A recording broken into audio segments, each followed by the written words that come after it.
Sarah Martinez settled into seat 12A, pulling her navy baseball cap low over her eyes. The red-eye from Denver to Miami was half empty, perfect for what she needed most: complete invisibility. At 34, she looked like any other exhausted traveler in her faded jeans and oversized sweater, maybe a marketing consultant heading home after a grueling client presentation. The flight attendant, a young man named Derek, offered her a pre-flight beverage. She declined with a tired smile, asking only for an extra pillow. Her single black carry-on bore no airline logos, no crew tags, nothing that might betray what she really was. What nobody knew was that Captain Sarah Martinez had just finished the most intense week of her 15-year aviation career. 3 days of emergency simulator training at the airline's Denver facility, practicing every catastrophic scenario the instructors could devise. Engine failures at V1, cabin decompressions at altitude, dual hydraulic failures in thunderstorms. She'd passed every test, but the mental exhaustion was bone deep. She'd deliberately chosen to fly home as a passenger, not crew. Her uniform hung in her hotel closet, her captain's wings tucked away in her wallet. Tonight she just wanted to be nobody special, to sleep through the 4-hour flight and wake up in her own bed. Derek moved on to the businessman in 12B, a nervous flyer who kept checking his phone. Across the aisle, an elderly woman clutched a rosary, whispering prayers as the engines spun up. Behind Sarah, a mother was trying to soothe her crying infant. "Some people can sleep anywhere," the businessman muttered, glancing at Sarah's peaceful form as Flight 283 pushed back from the gate. If only he knew that the woman he was looking at had over 12,000 flight hours, that she'd landed crippled aircraft in crosswinds, that she'd talked junior pilots through their first emergencies.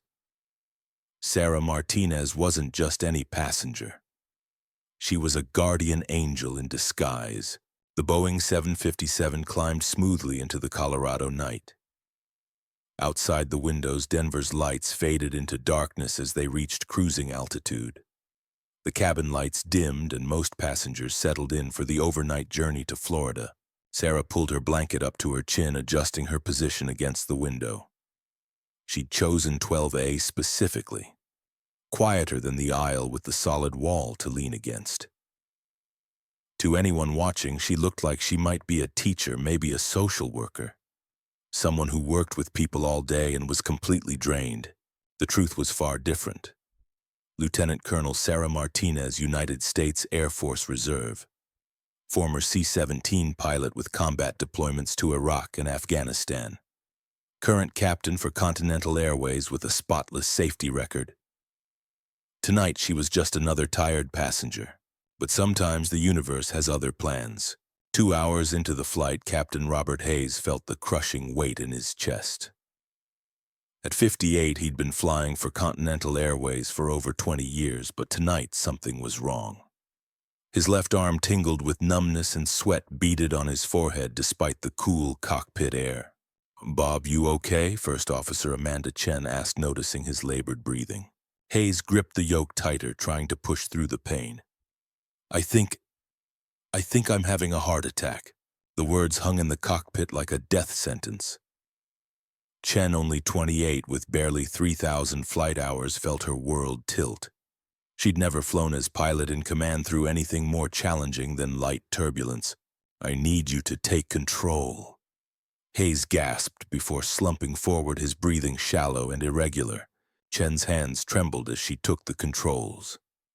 The Boeing 757 was cruising at 37,000 feet over the Gulf of Mexico, still 2 hours from Miami.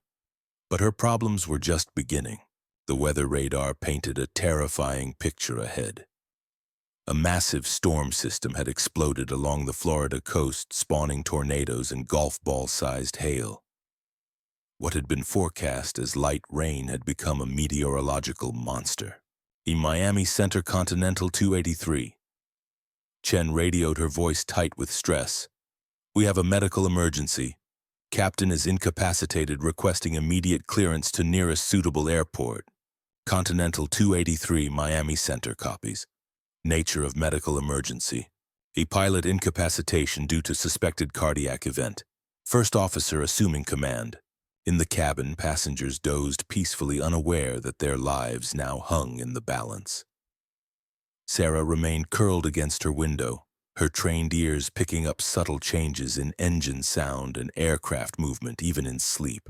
Senior flight attendant Rebecca Torres received the emergency call from the cockpit. With 18 years of experience, she'd handled medical emergencies before, but never one involving the captain during severe weather. Torres quietly briefed her crew using hand signals to avoid alarming passengers.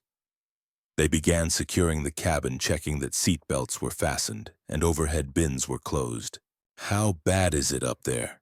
Torres asked Chen through the interphone. "Captain Hayes is unconscious. I'm flying solo into the worst weather I've ever seen. I could really use help from someone with more experience." Torres nodded, understanding immediately. Sometimes off-duty pilots traveled as passengers, and in emergencies they could provide crucial assistance. She picked up the cabin interphone, choosing her words carefully. "Ladies and gentlemen, this is your senior flight attendant speaking. We have encountered a medical emergency in the cockpit and our captain is unable to continue his duties. Our first officer is safely operating the aircraft, but we are also facing challenging weather conditions ahead." Sarah's eyes snapped open. Those words, medical emergency in the cockpit, triggered every instinct honed by years of military and commercial flying. If there are any qualified pilots among our passengers, commercial pilots, military aviators, flight instructors, or anyone with significant aviation experience, please press your call button immediately. We need your assistance. Around the cabin, passengers began to stir nervously. The businessman in 12B sat up straight, his face pale. The elderly woman gripped her rosary tighter. Whispered conversations broke out as people processed what they'd just heard. Sarah looked around the cabin, scanning for other potential helpers. Her finger hovered over the call button. Part of her wanted to remain anonymous to let someone else handle it. She was exhausted, mentally drained from her training week, but as she felt the aircraft's movement becoming more pronounced and heard the growing anxiety in passengers' voices, she knew she couldn't stay silent. Lightning flashed outside her window. They were approaching the storm. She pressed the call button. Torres appeared within seconds. "Are you a pilot?" "Yes, commercial airline captain with 12,000 hours, military transport background, current on Boeing 757 systems." Relief flooded Torres's face. "Thank God, the cockpit is this way." As Sarah stood, the businessman stared in shock. "You're a pilot, but you've been sleeping this whole time." "I was off duty," Sarah said simply, following Torres toward the front of the aircraft. The turbulence was getting worse now. Sarah had to grip seat backs to maintain her balance as they moved through the cabin. Some passengers were starting to look frightened, and she could hear a child crying somewhere behind them. The cockpit door opened to reveal chaos barely contained. Captain Hayes slumped unconscious in the left seat while First Officer Chen gripped the controls with white knuckles. The weather radar showed a solid wall of red and magenta directly ahead. The worst weather classification possible. "I'm Sarah Martinez, commercial captain," she announced, moving to the observer's seat. "What's your experience level?" "Amanda Chen, First Officer, 3,000 hours. Chen replied without taking her eyes off the instruments. "I've never handled anything like this alone." Sarah quickly scanned the instrument panel. Everything looked normal except for the weather display, which showed a massive supercell thunderstorm stretching across their entire route to Miami. "Okay, Amanda, you're doing great," Sarah said, her voice calm and reassuring. "I'm going to help you through this. First, what's our fuel situation?" "About an hour and 20 minutes remaining, but Miami is reporting severe weather too. They might not be able to take us." Sarah studied the weather radar carefully. The storm was enormous, but she could see a possible route. "There's a gap about 40 miles southeast. If we deviate now, we might be able to thread between the cells." "Are you sure?" Chen asked, doubt creeping into her voice. "I've flown through worse in C-17s over Afghanistan," Sarah replied. "Different aircraft, same principles. Request heading change to 140 degrees. Chen keyed her radio. Miami Center Continental 283 requesting deviation to heading 140 to avoid severe weather. Continental 283 turn right to heading 140. Be advised we're painting extreme precipitation across your entire route. Consider diverting to Tampa. You're negative on Tampa, Sarah interjected. Their weather is just as bad and we don't have the fuel. We thread the needle or we don't make it at all. As Chen began the turn, Sarah continued coaching her. Gentle inputs. Let the autopilot do most of the work. When we hit turbulence, don't fight it. Ride with it. The next 30 minutes tested every skill both pilots possessed. Lightning strobed outside the cockpit windows as they picked their way between towering thunderheads. The aircraft bucked and rolled through severe turbulence that would have terrified experienced captains. Airspeeds fluctuating, Chen called out as they hit a microburst. Add power, raise the nose 2 degrees, Sarah instructed. There, you've got it. In the cabin, passengers gripped their armrests as the Boeing 757 pitched and yawed through the storm. Flight attendants had taken their seats and more than a few people were praying audibly. How's Captain Hayes? Sarah asked Torres, who had remained in the cockpit to monitor his condition. Still unconscious, but his pulse is stronger. The paramedics will be waiting when we land. Good. Amanda, you're doing an incredible job. Look, and we're almost through the worst of it. Sure enough, the radar was showing clearer skies ahead. They'd successfully navigated around the most dangerous part of the storm system. The Continental 283 contact Miami approach on 119.1. Air traffic control instructed. Weather is improving. Winds 160 at 25 gusting to 35. Visibility 3 miles in heavy rain. A Miami approach Continental 283 with you flight level 370 requesting descent for emergency approach. Chen radioed, her voice much steadier now. The Continental 283 Miami approach. We have your emergency noted. Descend and maintain 10,000. Paramedics are standing by. Runway 8 right is available. It's our longest runway. As they began their descent, Sarah helped Chen run through the approach checklist. Despite the crisis, everything was proceeding normally now that they were clear of the worst weather. You know, Chen said as they leveled off at 10,000 feet. When Captain Hayes collapsed, I thought we were all going to die. I've never been so scared in my life. The fear is normal, Sarah replied. The key is not letting it paralyze you.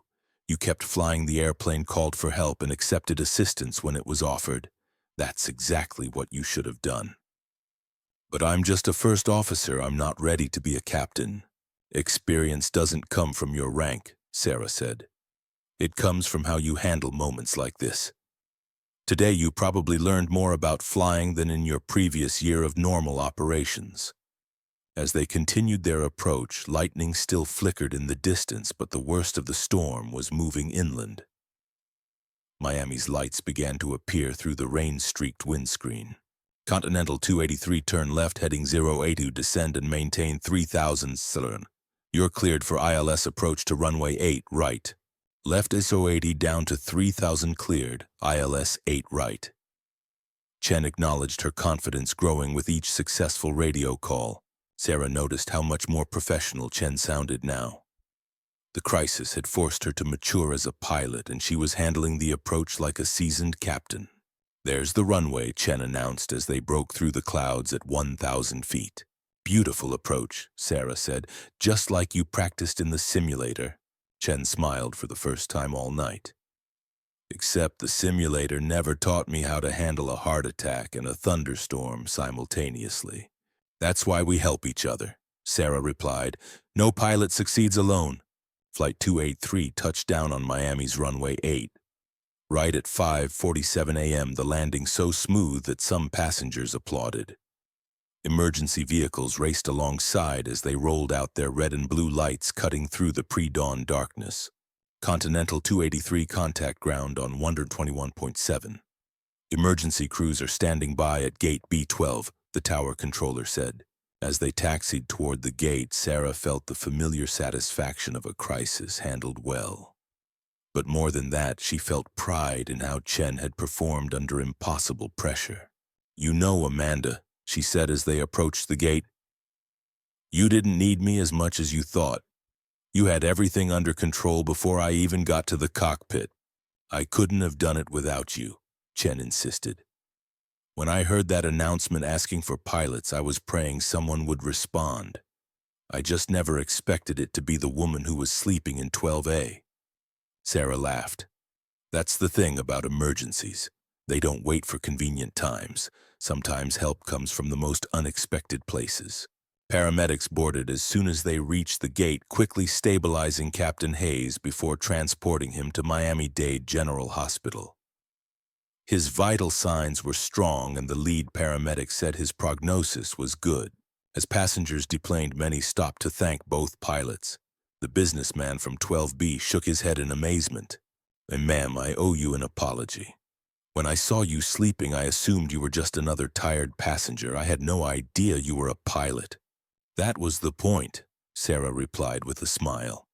"I was trying to be just another tired passenger." Torres approached with coffee and a grateful smile. "I don't know how to thank you. You saved all our lives tonight." "I just did what any pilot would do," Sarah said. "When we look out for each other. The airline will want to interview you, file reports with the FAA. This is going to be a big story." Sarah nodded. She'd expected as much. Her quiet flight home had become something much more significant. As she finally gathered her belongings to leave the aircraft, Sarah reflected on the night's events. She'd boarded as an anonymous passenger in seat 12A, wanting nothing more than to sleep. But when crisis struck, her training and experience had made the difference between safe arrival and potential catastrophe. Captain Hayes was awake and alert by the time they loaded him into the ambulance, and he managed to give her a thumbs up as they wheeled him past. First Officer Chen had gained invaluable experience that would serve her throughout her career. And 168 passengers had arrived safely in Miami, most never knowing how close they'd come to disaster. Walking through the terminal toward the taxi stand, Sarah was already looking forward to sleeping in her own bed. But she also knew that the next time she heard an emergency announcement on a flight, she wouldn't hesitate to respond. 6 months later, she received a wedding invitation from Amanda Chen, who had just been promoted to captain. The note inside read, "Thank you for showing me that sometimes angels wear baseball caps and sleep in window seats." Sarah smiled as she marked her calendar. She wouldn't miss it for the world. That's what pilots do. They help each other, whether on duty or off, whether in the cockpit or sleeping in 12A. The storm had passed and everyone was home safe. In the end, that was all that mattered.